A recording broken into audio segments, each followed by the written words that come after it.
Welcome back to Ayush and Akanksha YouTube channel. ತುಂಬ ದಿನಗಳಿಂದ ಕಾಯುತ್ತಿದ್ದ ದಿನ ಇವತ್ತು ಬಂದಿದೆ ಅಂತ ಹೇಳಬಹುದು. ಇವತ್ತು ಇಲ್ಲಿ ಮಳೆ ಬಂದಿದೆ. ನಾನು ತುಂಬ ದಿನಗಳಿಂದ ಇಲ್ಲಿ ಮಳೆ ಬರಲಿಲ್ಲ ಅಂತ ಕಾಯ್ತಾ ಇದ್ದೆ.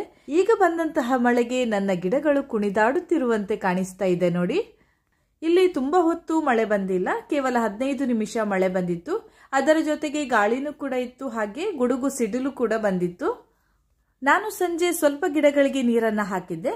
ನಂತರ ಮೋಡವನ್ನು ನೋಡಿ ಇನ್ನು ಮಳೆ ಬರಬಹುದು ಅಂತ ನಾನು ಅಲ್ಲಿಗೆ ಸ್ಟಾಪ್ ಮಾಡಿದ್ದೆ. ಮಳೆ ಬಂದು ನಿಂತ ತಕ್ಷಣ ನಾನು ನನ್ನ ಮಲ್ಲಿಗೆ ತೋಟದ ಹತ್ತಿರ ಹೋದೆ. ಯಾಕಂದ್ರೆ ಮಳೆ ಬಂದು ಏನಾದರೂ ಸಮಸ್ಯೆ ಆಗಿದೆ ಅಂತ ನೋಡ್ಲಿಕ್ಕೆ. ಮಳೆಯ ಜೊತೆಗೆ ತುಂಬಾನೇ ಗಾಳಿ ಇದ್ದ ಕಾರಣ ಗೆಲ್ಲುಗಳು ಏನಾದರೂ ಕಟ್ಟಾಗಿದೆಯಾ ಅಂತ ನೋಡ್ಲಿಕ್ಕೆ ಹೋದೆ. ಆ ಕಟ್ಟಾದಂತ ಗೆಲ್ಲನ್ನು ನಾವು ಕೂಡಲೇ ನಟ್ಟಾಗ ಅದು ಅಲ್ಲೇ ಚಿಗುರು ಬರ್ತದೆ. ಹಾಗಾಗಿ ಒಮ್ಮೆ ನೋಡಿ ಬರೋಣ ಅಂತ ಹೊರಟೆ. ಈಗ ನಾನು ಒಂದು ವಿಡಿಯೋವನ್ನ ಮಾಡಿ ತೋರಿಸ್ತಾ ಇದ್ದೇನೆ. ಅಂದ್ರೆ ನಾನು ಮಳೆ ನಿಂತ ನಂತರ ಗಾರ್ಡನ್ ಹತ್ರ ಹೋಗ್ತಾ ಇದ್ದೇನೆ. ಈಗ ಹೋದಾಗ ಒಂದು ವಿಡಿಯೋವನ್ನ ಮಾಡ್ತಾ ಇದ್ದೇನೆ.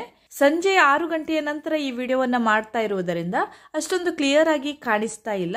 ಆದ್ರೂ ಸ್ವಲ್ಪ ಗಿಡಗಳನ್ನ ತೋರಿಸ್ತೇನೆ ಅಂತ ನಾನು ವಿಡಿಯೋವನ್ನ ಮಾಡಿದ್ದೇನೆ. ಈಗ ನೋಡಿ, ನನ್ನ ಗಿಡಗಳಲ್ಲಿ ತುಂಬಾನೇ ಮೊಗ್ಗುಗಳಿವೆ.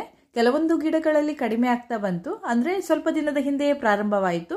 ಇನ್ನು ಕೆಲವೊಂದು ಗಿಡಗಳಲ್ಲಿ ಈಗ ಪ್ರಾರಂಭವಾಗಿದೆ. ಇನ್ನು ಸ್ವಲ್ಪ ದಿನಗಳಲ್ಲಿ ಅದು ಕಡಿಮೆ ಆಗ್ತದೆ. ನಾನು ಈ ವಿಷಯವನ್ನ ಯಾಕೆ ಹೇಳಿದ್ದೇನೆ ಅಂದ್ರೆ, ಕೆಲವರು ಕೇಳ್ತಾರೆ ನನ್ನ ಗಿಡಗಳಲ್ಲಿ ಕೇವಲ 15 ದಿನ ಹೂವು ಇರ್ತದೆ, ನಂತರ ಅದು ಕಡಿಮೆ ಆಗ್ತದೆ ಅಂತ ಹೇಳ್ತಾರೆ.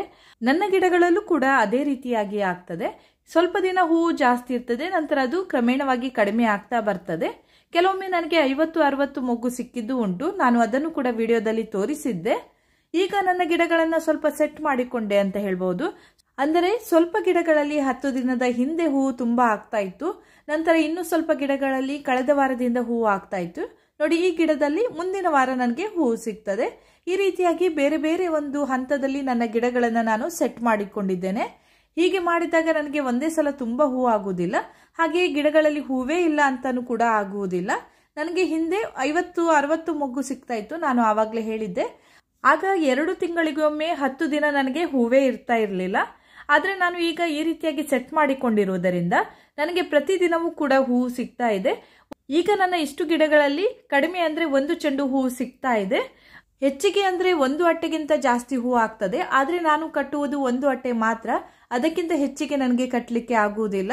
ಪ್ರತಿಯೊಬ್ಬರ ಮಲ್ಲಿಗೆ ಗಿಡಗಳಲ್ಲೂ ಕೂಡ ಇದೇ ರೀತಿಯಾಗಿ ಆಗ್ತದೆ. ಒಮ್ಮೆ ಹೂವು ಜಾಸ್ತಿ ಆಗ್ತದೆ, ನಂತರ ಅದನ್ನೆಲ್ಲ ತೆಗೆದ ನಂತರ ಅದರಲ್ಲಿ ಹೂವು ಎಲ್ಲಿಂದ ಬರ್ತದೆ ಹೇಳಿ.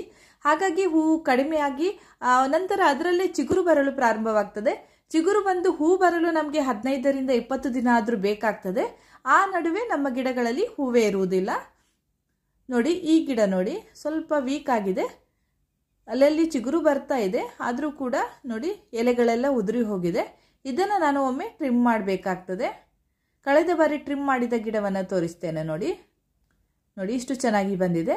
ಇದರಲ್ಲಿ ತುಂಬಾನೇ ಮೊಗ್ಗುಗಳು ಸಿಕ್ಕಿತ್ತು, ಈಗ ಸ್ವಲ್ಪ ಕಡಿಮೆ ಆಗಿದೆ. ನೋಡಿ, ಎಲ್ಲ ಕಡೆ ಮುಗಿದಿದೆ. ಹೀಗೆ ನಾವು ಗಿಡವನ್ನ ಒಮ್ಮೆ ಟ್ರಿಮ್ ಮಾಡಿಕೊಂಡ್ರೆ ಅದು ಪುನಃ ಚೆನ್ನಾಗಿ ಬರ್ತದೆ. ಅಂದ್ರೆ ನಾವು ಗಿಡವನ್ನ ನೋಡುವಾಗ ಗೊತ್ತಾಗ್ತದೆ ಸ್ವಲ್ಪ ವೀಕ್ ಆಗಿದೆ ಅಂತ.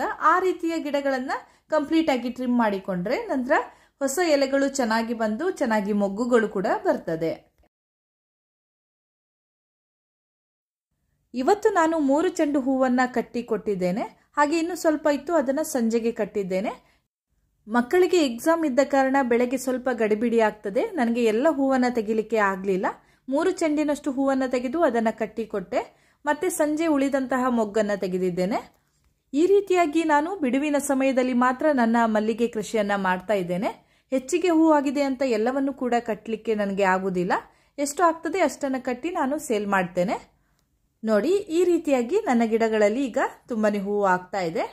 ನನ್ನ ಗಿಡಗಳು ಚಿಕ್ಕದಿದ್ದಾಗ ನನಗೆ ಇಷ್ಟೊಂದು ಹೂವು ಆಗ್ತಾ ಇರಲಿಲ್ಲ. ಗಿಡಗಳು ದೊಡ್ಡದಾದ ನಂತರವೇ ನನಗೆ ಇಷ್ಟೊಂದು ಹೂವು ಸಿಗ್ತಾ ಇದೆ. ಕೆಲವರು ಗಿಡವನ್ನ ನಟ್ಟು 6 ತಿಂಗಳು 1 ವರ್ಷ ಆಗಿರ್ತದೆ. ಆಗ ನನಗೆ ಕೇಳ್ತಾರೆ, ಗಿಡದಲ್ಲಿ ತುಂಬಾ ಹೂವು ಆಗ್ತಾ ಇಲ್ಲ, ಏನು ಮಾಡಬೇಕು ಅಂತ ಕೇಳ್ತಾರೆ. ಸಹಜವಾಗಿ 1 ವರ್ಷದ ಗಿಡದಲ್ಲಿ ಎಷ್ಟು ಆಗ್ಬೇಕು ಅಷ್ಟೇ ಆಗ್ತದೆ. ಈಗ ನನ್ನ ಗಿಡಕ್ಕೆ 2-2.5 ವರ್ಷ ಆಗ್ತಾ ಬಂತು. ಹಾಗಾಗಿ ಈಗ ನನ್ನ ಗಿಡದಲ್ಲಿ ತುಂಬಾನೇ ಹೂವು ಆಗ್ತಾ ಇದೆ. 6 ತಿಂಗಳ ಗಿಡದಲ್ಲಿ ಇಷ್ಟು ಹೂವು ಆಗ್ಲಿಕ್ಕೆ ಸಾಧ್ಯನೇ ಇಲ್ಲ.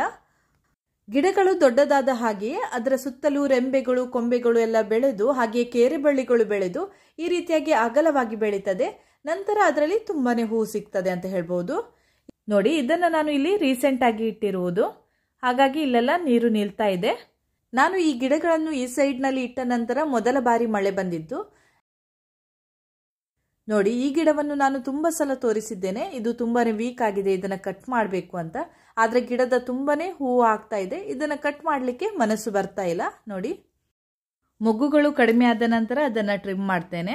ಈಗ ಅದನ್ನ ಟ್ರಿಮ್ ಮಾಡಲಿಕ್ಕೆ ಹೋಗುದಿಲ್ಲ. ಹಾಗೆ ಈ ಗಿಡದಲ್ಲೂ ಕೂಡ ನೋಡಿ ತುಂಬಾನೇ ಮೊಗ್ಗುಗಳು ಬಂದಿದೆ. ಈ ರೀತಿಯಾದ ಗಿಡಗಳನ್ನು ನೋಡುವಾಗ ತುಂಬಾನೇ ಖುಷಿ ಆಗ್ತದೆ. ಹಾಗೆ ಈ ಗಿಡದಲ್ಲಿ ಈಗ ಮೊಗ್ಗು ಮುಗಿದಿದೆ. ಈಗ ಹೆಚ್ಚಿನ ಗಿಡಗಳಲ್ಲಿ ಹೂವು ಆಗ್ತಾ ಇದೆ, ಕೆಲವೊಂದು ಗಿಡದಲ್ಲಿ ಮಾತ್ರ ಹೂವು ಇಲ್ಲ ಅಂತ ಹೇಳ್ಬಹುದು. ಹಾಗಾಗಿ ಈಗ 3 ಚೆಂಡಿಗಿಂತ ಜಾಸ್ತಿ ಹೂವು ಆಗ್ತಾ ಇದೆ. ಈಗ 35ರಿಂದ 40 ಗಿಡದಲ್ಲಿ ಹೂವು ಆಗ್ತಾ ಇದೆ. ಇನ್ನು 10ರಿಂದ 15 ಗಿಡದಲ್ಲಿ ಮುಂದೆ ಹೂವು ಆಗ್ತದೆ. ಈ ರೀತಿಯಾಗಿ ನಾನು ಸೆಟ್ ಮಾಡಿಕೊಂಡಿದ್ದೇನೆ. ನೋಡಿ, ಈ ಗಿಡ ನೋಡಿ ಎಷ್ಟು ಚೆನ್ನಾಗಿ ಬಂದಿದೆ ಅಂತ.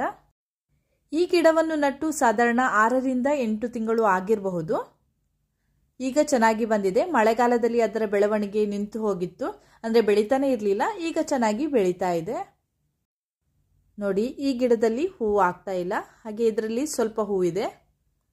ಈ ಗಿಡದಲ್ಲಿ ಈಗ ತುಂಬಾ ಹೂವು ಆಗ್ತಾ ಇದೆ. ಇಲ್ಲಿ ಕಾಣಿಸ್ತಾ ಇರಬಹುದು, ಸ್ವಲ್ಪ ಕತ್ತಲೆ ಆಗ್ತಾ ಬಂತು. ನೋಡಿ, ಚೆನ್ನಾಗಿ ಹೂವು ಬರ್ತಾ ಇದೆ.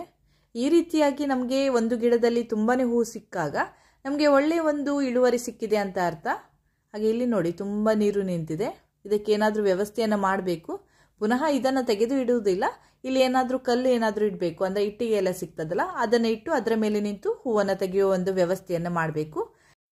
ಈಗ ಆ ರೀತಿಯಾಗಿ ವ್ಯವಸ್ಥೆ ಮಾಡಬೇಕಂತ ಇಲ್ಲ. ಮಳೆಗಾಲದಲ್ಲಿ ಆ ರೀತಿ ಏನಾದರೂ ಮಾಡಿಕೊಂಡ್ರೆ ಆಯಿತು. ನೋಡಿ, ಈ ಗಿಡದಲ್ಲೂ ಕೂಡ ತುಂಬಾನೇ ಮೊಗ್ಗುಗಳು ಬಂದಿದೆ. ನಾನು ಇಲ್ಲಿಯವರೆಗೆ ನನ್ನ ಮಲ್ಲಿಗೆ ಗಿಡಗಳನ್ನು ತೋರಿಸಿದ್ದೆ. ಅದರಲ್ಲಿ ನೀವು ಒಂದು ವಿಷಯವನ್ನ ಗಮನಿಸಿರಬಹುದು. ಕೆಲವೊಂದು ಗಿಡದಲ್ಲಿ ಎಲೆಗಳು ತುಂಬಾನೇ ಕಡಿಮೆ ಇದೆ, ಆದರೂ ಕೂಡ ಹೂವು ತುಂಬಾನೇ ಜಾಸ್ತಿ ಇದೆ ಅಂತ ಹೇಳಬಹುದು. ಹಾಗಾಗಿ ಮಲ್ಲಿಗೆ ಗಿಡಗಳಲ್ಲಿ ಹೆಚ್ಚಿನ ಇಳುವರಿಯನ್ನು ಪಡೆಯಲು ಗಿಡಗಳಲ್ಲಿ ತುಂಬಾನೇ ಎಲೆ ಇರಬೇಕು ಅಥವಾ ಅದು ಹಚ್ಚ ಹಸಿರಾಗಿರ್ಬೇಕು ಅಂತ ಏನೂ ಇಲ್ಲ. ಗಿಡಗಳು ಹೆಲ್ದಿ ಆಗಿದ್ರೆ ಅದರಲ್ಲಿ ತುಂಬಾನೇ ಮೊಗ್ಗುಗಳು ಆಗ್ತದೆ. ಅದಕ್ಕೆ ನಾವು ತುಂಬಾ ನೀರನ್ನು ಹಾಕಿದಾಗ ಮಾತ್ರ ಮೊಗ್ಗು ಆಗ್ತದೆ ಅದು ಕೂಡ ಇಲ್ಲ. ಯಾಕಂದ್ರೆ ನಾನು ಈಗ ಸ್ವಲ್ಪವೇ ನೀರನ್ನು ಹಾಕ್ತಾ ಇದ್ದೇನೆ. ನಿಮ್ಗೆ ಎಲ್ಲರಿಗೂ ತಿಳಿದೇ ಇದೆ, ನಾನು ಕಳೆದ ಒಂದು ವಿಡಿಯೋದಲ್ಲಿ ಹೇಳಿದ್ದೆ, ಒಂದು ಬಾರಿ ಮಾತ್ರ ನೀರನ್ನು ಹಾಕ್ತಾ ಇದ್ದೆ. ಸಂಜೆ ವೇಳೆಗೆ ಅದು ಬಾಡಿ ಹೋಗ್ತಾ ಇತ್ತು. ಆದ್ರೂ ಕೂಡ ಗಿಡಗಳಲ್ಲಿ ಚೆನ್ನಾಗಿ ಮೊಗ್ಗುಗಳು ಬರ್ತಾ ಇದೆ. ಹಾಗೆ ನೀವು ನನ್ನ ಗಿಡಗಳಿಗೆ ಯಾವ ಗೊಬ್ಬರವನ್ನು ಹಾಕಿದ್ರಿ ಅಂತ ಕೇಳಬಹುದು. ನಾನು 15ರಿಂದ 20 ದಿನದ ಹಿಂದೆ ನೆಲಗಡಲೆ ಹಿಂಡಿಯನ್ನು ಮಾತ್ರ ನೆನೆಸಿ ಹಾಕಿದ್ದೆ. ಯಾವಾಗಲೂ ನಾನು ನೆಲಗಡಲೆ ಹಿಂಡಿಯ ಜೊತೆಗೆ ದನದ ಗೊಬ್ಬರ ಅಥವಾ ಹಟ್ಟಿ ಗೊಬ್ಬರವನ್ನು ಹಾಕಿ ನೆನೆಸಿ ನಂತರ ಅದನ್ನು ನಾನು ಗಿಡಗಳಿಗೆ ಹಾಕ್ತಾ ಇದ್ದೆ. ಆದರೆ ಈ ಬಾರಿ ನಾನು ಆ ರೀತಿ ಮಾಡಿಲ್ಲ. ಕೇವಲ ನೆಲಗಡಲೆ ಹಿಂಡಿಯನ್ನು ಮಾತ್ರ ಹಾಕಿದ್ದೆ. ಯಾಕಂದ್ರೆ ಈಗ ಗಿಡಗಳಿಗೆ ನಾವು ಗೊಬ್ಬರ ಹಾಕದಿದ್ರೂ ಕೂಡ ಅದರಲ್ಲಿ ಹೂವು ಆಗೇ ಆಗ್ತದೆ. ಆದರೆ ನಾವು ಸ್ವಲ್ಪನಾದ್ರೂ ಏನಾದರೂ ಅದಕ್ಕೆ ಫುಡ್ ಅನ್ನು ಕೊಡಬೇಕು, ಏನಾದರೂ ಗೊಬ್ಬರವನ್ನು ಕೊಡಬೇಕು ಅಂತ ನಾನು ನೆಲಗಡಲೆ ಹಿಂಡಿಯನ್ನು ಮಾತ್ರ ಗಿಡಗಳಿಗೆ ಹಾಕಿದ್ದೇನೆ. ಅದನ್ನು ನೀರು ಮಾಡಿ ಹಾಕಿದ್ದೇನೆ. ಹಾಗೆಯೇ ಮುಂದೆ ಬರುವಂತಹದ್ದು ಮಳೆಗಾಲ. ಆಗ ನಮಗೆ ಹಿಂಡಿ ಆಗಲಿ ಗೊಬ್ಬರ ಆಗಲಿ ಈ ಗಿಡಗಳಿಗೆ ಹಾಕ್ಲಿಕ್ಕೆ ಆಗೋದಿಲ್ಲ. ಹಾಗಾಗಿ ನಾನು ಇವಾಗಲೇ ಗಿಡಗಳಿಗೆ ಸ್ವಲ್ಪ ಸ್ವಲ್ಪವೇ ಏನಾದರೂ ಗೊಬ್ಬರವನ್ನು ಹಾಕ್ತಾ ಇರ್ತೇನೆ. ತುಂಬಾ ಏನು ಹಾಕುವುದಿಲ್ಲ, ಅದರ ಪ್ರಮಾಣವನ್ನು ಸ್ವಲ್ಪ ಕಡಿಮೆ ಮಾಡಿದ್ದೇನೆ. ಅದು ಬಿಟ್ಟು ಗೊಬ್ಬರವನ್ನೇ ಹಾಕದೆ ಹಾಗೆ ಇಟ್ಟಿಲ್ಲ. ಹಾಗೆ ಇವತ್ತು ನೋಡಿ ನನಗೆ ಇಷ್ಟು ಹೂವು ಸಿಕ್ಕಿದೆ. ಇದರಲ್ಲಿ 3 ಚೆಂಡಿನಷ್ಟು ಹೂವು ಇದೆ. ಹಾಗೆಯೇ ಮಕ್ಕಳಿಗೆ ಎಕ್ಸಾಮ್ ಇರುವಾಗ ನಮ್ಮ ಕೆಲಸನೇ ಮುಗಿಯುವುದಿಲ್ಲ ಅಂತ ಹೇಳಬಹುದು. ಬೆಳಗ್ಗೆ ಅವರು ಶಾಲೆಗೆ ಹೋಗುವ ತನಕ ನಾವು ಅವರ ತಲೆಗೆ ತುಂಬ್ತಾ ಇರ್ತೇವೆ, ಇದನ್ನು ಕಲಿ ಅದನ್ನು ಕಲಿ. ಈ ರೀತಿಯಾಗಿ ನಾವು ಪ್ರತಿಯೊಂದು ವಿಷಯವನ್ನ ಅವರ ಹತ್ತಿರ ಕುಳಿತು ಅವರಿಗೆ ಸಜೆಸ್ಟ್ ಮಾಡ್ತಾ ಇರ್ತೇವೆ. ಹಾಗಾಗಿ ನಮ್ಮ ಕೆಲಸ ಅಲ್ಲೇ ಉಳಿದು ಹೋಗ್ತದೆ. ಹೀಗೆ ಇವತ್ತು ನನಗೆ 3 ಚೆಂಡಿನಷ್ಟು ಹೂವನ್ನು ತೆಗೆದು ಕಟ್ಟಲು ಸಾಧ್ಯ ಆಯಿತು. ಹಾಗಾಗಿ 3 ಚೆಂಡು ಹೂವನ್ನು ಮಾತ್ರ ಕಟ್ಟಿದ್ದೇನೆ. ನಾಳೆಯಿಂದ ಇನ್ನೂ ಜಾಸ್ತಿ ಹೂವು ಆಗ್ತದೆ. ನಾನು ನಿಮಗೆ ನನ್ನ ಗಿಡವನ್ನು ತೋರಿಸಿದ್ದೇನೆ. ಅದರಲ್ಲಿ ನೀವು ನೋಡಿರಬಹುದು ಗಿಡದ ತುಂಬ ಮೊಗ್ಗುಗಳು ಇತ್ತು. ಹಾಗಾಗಿ ನಾಳೆನೂ ಕೂಡ ಹೆಚ್ಚಿಗೆ ಹೂ ಸಿಗಬಹುದು, ಇದಕ್ಕಿಂತ ಹೆಚ್ಚಿಗೆ ಹೂ ಸಿಗಬಹುದು ಅಂತ ಅನ್ಕೊಳ್ತೇನೆ. ಇಲ್ಲಿಗೆ ಇಂದಿನ ಈ ವಿಡಿಯೋವನ್ನು ಮುಗಿಸ್ತಾ ಇದ್ದೇನೆ. ಮುಂದಿನ ವಿಡಿಯೋದೊಂದಿಗೆ ಮತ್ತೆ ಭೇಟಿ ಆಗ್ತೇನೆ. ನನ್ನ ಈ ವಿಡಿಯೋ ಇಷ್ಟ ಆದರೆ ಲೈಕ್ ಮಾಡಿ, ಶೇರ್ ಮಾಡಿ, ಹಾಗೆ ಸಬ್ಸ್ಕ್ರೈಬ್ ಮಾಡೋದನ್ನ ಮರಿಬೇಡಿ.